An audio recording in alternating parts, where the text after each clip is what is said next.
Now I'll just take you through how to execute lex or flex on Windows version. So I already in the previous video I have already shared you the how to download your lex or the flex tool on Windows. So now the same tool you can download by using this particular link. You have to download it, install, and you will get a tool there in your Windows desktop. You can directly use it. If there is Ubuntu software, you can directly save your program by using file name .l extension, and the command used for compiling lex is because in your Windows in your Ubuntu it will be flex, so flex file name .l, and link the flex library cc if you want a specific output file -o file name, then lex.yy.c -lfl, otherwise cc lex.yy.c -lfl. lex.yy.c is the lex generated executed file combined with your C program, what your C generated statements what you already have in your lex program. If there is no error in your C program statements also, it will give you the output. So now I will take you through the practical session of flex on Windows.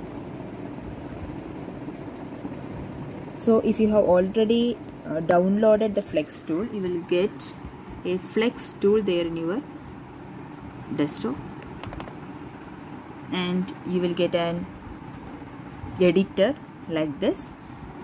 It has already plugins built for lex, yak, bison, all those things. Now I want only lex, so I click on lex.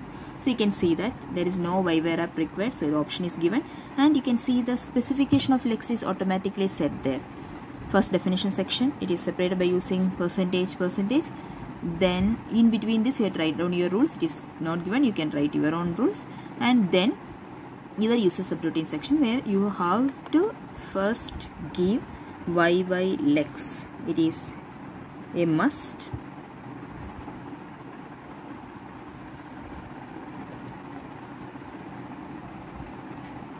Because it will invoke your lexical analyzer generator. Now I'll just type a small program and I'll show you how a lex file will work. For that, first I will just save a variable C, and rules I'm going to specify like, if it is 0 to 9, I want to give the action printf digit.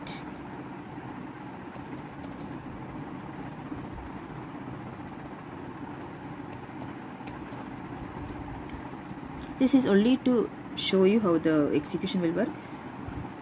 If AEIOU, I am going to echo. Echo also will work here. What is the use of echo?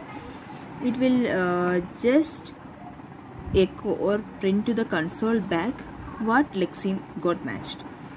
So it will echo, and if you want to print something, you can print it. Otherwise, leave it like that. If you want to give a do nothing function, you have to give like this. That is within curly bracket nothing. Don't give a semicolon specification here, and Vyware.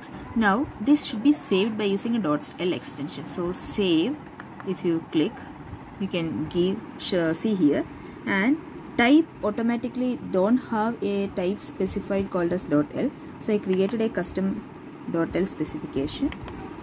Create that, and now I'm going to save it by using a no name.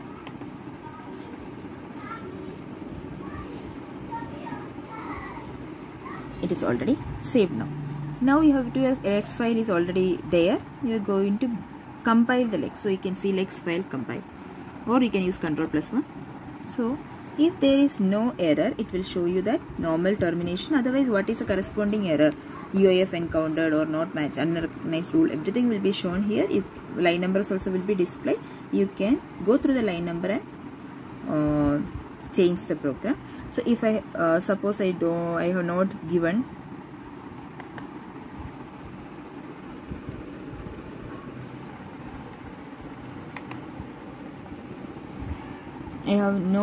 a semicolon in between, and I have saved this and execute and compile.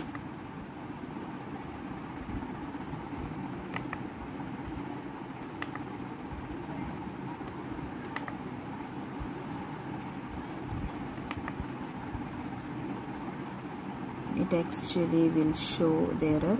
since there is only one statement, it is not showing.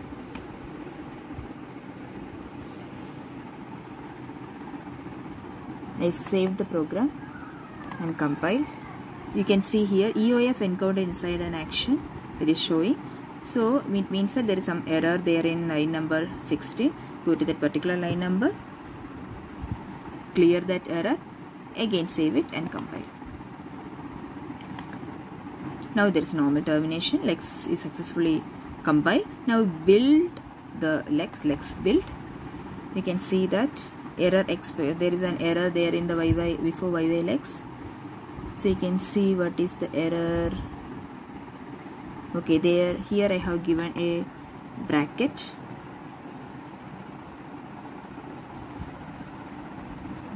Save it and compile the lex and build the lex. If there is no error, lex build will be normal termination, and you can see execute directly. So it will give you an output console where you can give my program is to generate tokens for whether it is a digit and echo when it is a vowel. So if I have given a digit, it should print that it is a digit.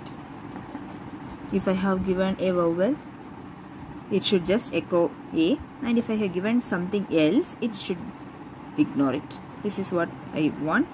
So if I have given, it will, because B and H are do nothing, for you it will echo and 7 will be digit. This is what I want to execute for this particular program. Similarly, you can do any of the lex files, execute it, save your program. This is running of your lex in your console. If you want to do it in a Windows operating system, if you have Ubuntu, please do it in the Ubuntu itself, because it automatically have the lex the same way how you have done in your lab. Same way you can